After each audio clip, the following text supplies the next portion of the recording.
नमस्कार, प्राचीन ग्रंथ ज्ञान चैनल पर आपका स्वागत है।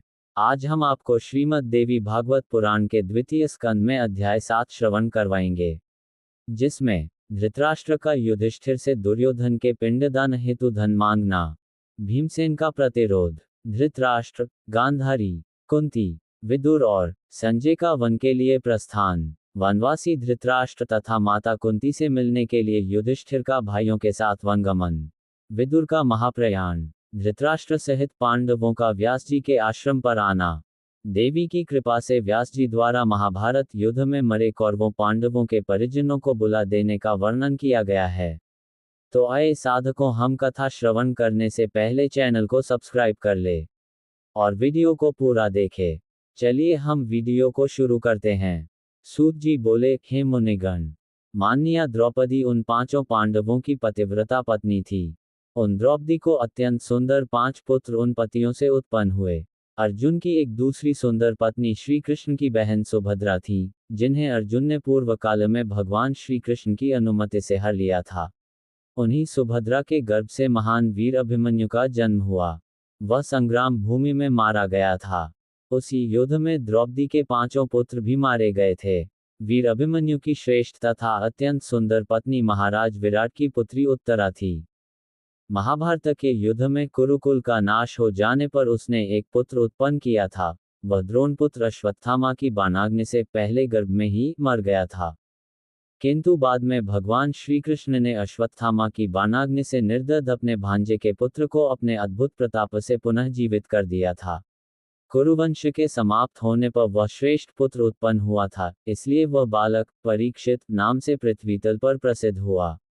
अपने 100 पुत्रों के मारे जाने पर अत्यंत दुखित राजा धृतराष्ट्र भीम के वाग्बाणों से संतप्त रहते हुए अब पांडवों के राज्य में रहने लगे। वैसे ही गांधारी भी अत्यंत दुखी होकर जीवन यापन करने लगी। दुखित युधिष्ठिर दिन रात उन दोनों की सेवा करने लगे। महान धर्मात्मा विदुर युधिष्ठिर की अनुमति से अपने भाई धृतराष्ट्र के पास में ही रहते थे और वे उन प्रज्ञाचक्षु को समझाते बुझाते रहते थे। धर्मपुत्र धर्मात्मा युधिष्ठिर भी अपने पिता तुल्य धृतराष्ट्र के पुत्र शोकजनित दुख को विस्मारित कराते हुए उनकी सेवा करने लगे। जिस किसी भी प्रकार यह वृद्ध धृतराष्ट्र सुन ले, ये ध्यान में रखकर भीम अत्यंत क्रोधित होकर अपने वज्रूपी बाणों से उन पर सर्वदा प्रहार किया करते थे। वहां उपस्थित लोगों को सुना सुनाकर भीम कहा करते थे कि मैंने इस दुष्ट अंधे के सभी पुत्रों को रणभूमि में मार डाला और दुशासन के हृदय का रक्त जी भर के पी लिया है। अब यह अंधा निर्लज होकर मेरे दिए हुए पिंड को कौओं एवं कुत्तों की भांति खाता है। अब तो यह व्यर्थ ही जीवन बिता रहा है। भीम इस प्रकार की कठोर बातें प्रतिदिन उन्हें सुनाते थे, परंतु धर्मात्मा युधिष्ठिर यह कहते हुए धृतराष्ट्र को धैर्य प्रदान करते थे कि यह भीम मूर्ख है।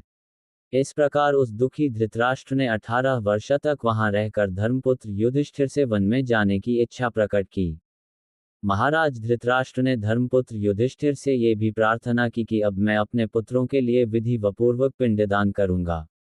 यद्यपि भीम ने सभी का और्ध्वदैहिक कर्म कर दिया था, किंतु पूर्व वैर का स्मरण करते हुए उन्होंने मेरे पुत्रों का नहीं किया। अतः यदि आप मुझे कुछ धन दें तो मैं अपने पुत्रों का और्ध्वदैहिक कर्म करके स्वर्ग फल देने वाला तप करने के लिए वन में चला जाऊंगा। विदुर ने भी एकांत में पवित्रात्मा धर्मपुत्र युधिष्ठिर से जब ऐसा कहा तब उन्होंने धनार्थी धृतराष्ट्र को धन देने का निश्चय कर लिया। राजा युधिष्ठिर ने परिवार के सभी जनों को बुलाकर कहा, हे महाभाग, मैं कौरवों का श्राद्ध करने के इच्छुक ज्येष्ठ पिता को धन प्रदान करूंगा। महातेजस्वी ज्येष्ठ भ्राता युधिष्ठिर का वचन सुनकर वायुपुत्र महाबली भीम ने अत्यंत क्रोधित होकर कहा, हे महाभाग, दुर्योधन के कल्याण के लिए राजकोष का धन क्यों दिया जाए? इससे अंधे धृतराष्ट्र को भी सुख मिलेगा। इससे बड़ी मूर्खता और क्या होगी? आपकी दूषित मंत्रणा के फलस्वरूप ही हम लोगों ने वनवास का कठोर कष्ट सहा। दुरात्मा दुशासन महारानी द्रौपदी को अपमानपूर्वक सभा में खींच लाया। हे सुव्रत, आपकी कृपा से ही हम लोगों को विराट राजा के घर रहना पड़ा तथा हम अमित पराक्रम वालों को मत्स्य देश के राजा की दास्ता करनी पड़ी थी। हम सब में ज्येष्ठ आप यदि जुआ न खेलते तो हम लोगों की दुर्गति क्यों होती? मगधनरेश जरासंध का वध करने वाले मुझको राजा विराट के यहाँ रसोइया बनना पड़ा।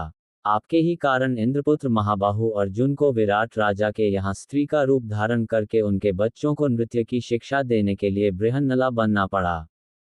गांडीव धनुष के स्थान पर अर्जुन को अपने हाथों में कंकण धारण करना पड़ा। मनुष्य का शरीर पाकर भला इससे बड़ा कष्ट और क्या हो सकता है। अर्जुन के सिर पर चोटी और आंखों में काजल की बात का स्मरण करके तो मन में यही आता है कि मैं अभी तलवार लेकर शीघ्र ही धृतराष्ट्र का सिर काट दूं। इसके अतिरिक्त मुझे शांति नहीं मिल सकती। आप महाराज से बिना पूछे ही मैंने लाक्षागृह में अग्नि लगा दी थी, जिससे हम लोगों को जलाने की इच्छा वाला वह पापी पुरोचन स्वयं जल गया। हे राजन, मैंने आपसे परामर्श किए बिना ही जैसे सभी कीचकों का वध कर डाला, वैसे ही स्त्रियों में धृतराष्ट्र के सभी पुत्रों का भी वध मैं नहीं कर पाया। हे राजेंद्र, यह आपकी नासमझी ही थी कि जब गंधर्वों ने दुर्योधन आदि हमारे शत्रुओं को बंदी बना लिया था, तब आपने ही उन्हें छुड़ा दिया। हे राजन, आज पुनः उसी दुष्ट दुर्योधन के कल्याण के लिए आप धन देने की इच्छा कर रहे हैं। आपके कहने पर भी मैं उन्हें धन नहीं देने दूंगा। ऐसा कहकर भीम के चले जाने पर धर्मपुत्र युधिष्ठिर ने अर्जुन, नकुल तथा सहदेव इन तीनों की सम्मति लेकर धृतराष्ट्र को बहुत सा धन दे दिया।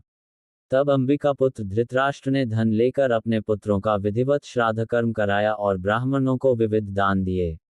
इस प्रकार अपने पुत्रों का श्राद्ध कर्म करके गांधारी सहित महाराज धृतराष्ट्र कुंती तथा विदुर के साथ शीघ्र ही वन में चले गए। संजय द्वारा सबको ये समाचार मिला कि महामती धृतराष्ट्र वन में जा रहे हैं। उस समय अपने पुत्रों के मना करने पर भी शूरसेन की पुत्री कुंती उनके साथ चली गई। ये देखकर भीम भी रोने लगे। वे तथा अन्यान्य सभी कौरव उन लोगों को गंगा तट तक पहुंचाकर पुनः हस्तिनापुर को लौट आए। तत्पश्चात धृतराष्ट्र आदि गंगा तट पर स्थित शुभ शत्युप आश्रम में पहुंचे और वहां पर्णकुटी बनाकर एक चित हो तपस्या करने लगे। जब वे तपस्वी चले गए और इस प्रकार 6 वर्ष बीत गए, तब उनके विरह से संतप्त युधिष्ठिर अपने भाइयों से कहने लगे, मैंने स्वप्न देखा है कि वन में रहती हुई माता कुंती अत्यंत दुर्बल हो गई हैं, अतः माता तथा पितृजनों को देखने की मन में इच्छा हो रही है। साथ ही महात्मा विदुर तथा महाबुद्धिमान संजय से भी मिलने की मेरी इच्छा है। यदि आप लोगों को भी यह उचित प्रतीत होता हो तो हम लोग वहां चलें, ऐसा मेरा विचार है। तब वे सभी भाई सुभद्रा, द्रौपदी, महाभागा, उत्तरा तथा अन्यान्य नागरिकजन वहां एकत्र हुए। दर्शन के लिए उत्सुक उन पांडवों ने सभी लोगों के साथ शत्युप आश्रम में जाकर धृतराष्ट्र आदि को देखा। वहां जब विदुर जी दिखाई नहीं दिए, तब धर्मराज युधिष्ठिर ने धृतराष्ट्र से पूछा, वे बुद्धिमान विदुर जी कहाँ हैं? तब अंबिका पुत्र धृतराष्ट्र ने उनसे कहा, विदुर तो विरक्त एवं निष्काम होकर तथा सब कुछ त्याग कर कहीं एकांत में रहते हुए अंतःकरण में परमात्मा का ध्यान कर रहे होंगे। दूसरे दिन गंगा जी की ओर जाते हुए युधिष्ठिर ने वन में तपस्या के कारण क्षीण देह वाले व्रतधारी विदुर जी को देखा। उन्हें देखकर महाराज युधिष्ठिर ने कहा, मैं आपको प्रणाम करता हूँ। ये सुनकर भी निष्पाप विदुर जी ठूंठ वृक्ष के समान अचल स्थित रहे। उसी क्षण विदुर जी के मुख से एक अद्भुत तेज निकला और वह तत्काल युधिष्ठिर के मुख में समा गया, क्योंकि वे दोनों ही धर्म के अंश थे।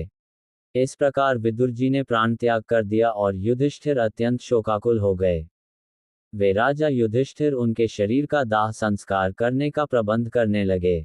उसी समय राजा को सुनाते हुए आकाशवाणी हुई, हे राजन, ये विदुर जी विरक्त हैं, अतः ये दाह संस्कार के योग्य नहीं हैं। अब आप इच्छानुसार यहाँ से प्रस्थान करें। ये सुनकर उन सभी भाइयों ने गंगा के निर्मल जल में स्नान किया और वहां जाकर धृतराष्ट्र से सभी वृतांत विस्तारपूर्वक बताया। तत्पश्चात सब पांडव नागरिकों के साथ उस आश्रम में बैठ गए। उसी समय सत्यवती पुत्र व्यास जी तथा नारद जी भी वहां पहुंच गए। अन्य मुनिगण भी वहां धर्मपुत्र युधिष्ठिर के पास आ गए। उस समय कुंती ने वहां विराजमान शुभदर्शन व्यास जी से कहा, हे कृष्ण वैपायन, मैंने अपने पुत्र कर्ण को जन्म के समय ही देखा था। उसे देखने के लिए मेरा मन बहुत तड़प रहा है, अतः हे तपोधन, मुझे उसको दिखा दीजिए। हे महाभाग, आप समर्थ हैं, अतः मेरी यह इच्छा पूर्ण कीजिए।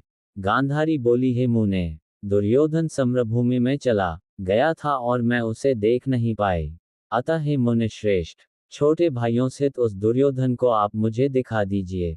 सुभद्रा बोली, हे सर्वज्ञ, मैं प्राणों से भी अधिक प्रिय, अपने महान वीर पुत्र अभिमन्यु को देखना चाहती हूँ।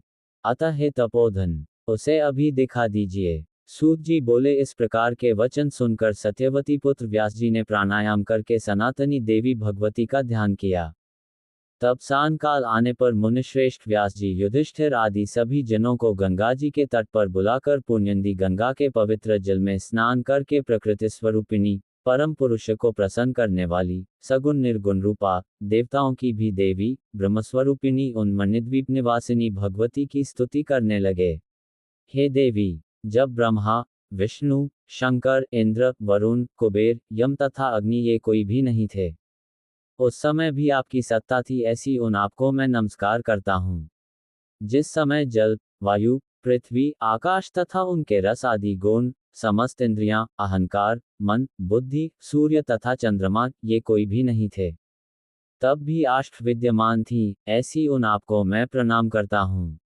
इस जीवलोक को अपने चित्त में समाहित करके सत्व रजतम आदि गुणों से लिंग कोश को समाधि की अवस्था में पहुंचाकर जब आप कल्प पर्यंत स्वतंत्र होकर विहार करती हैं, तब विवेक प्राप्त पुरुष भी आपको जानने में समर्थ नहीं होता।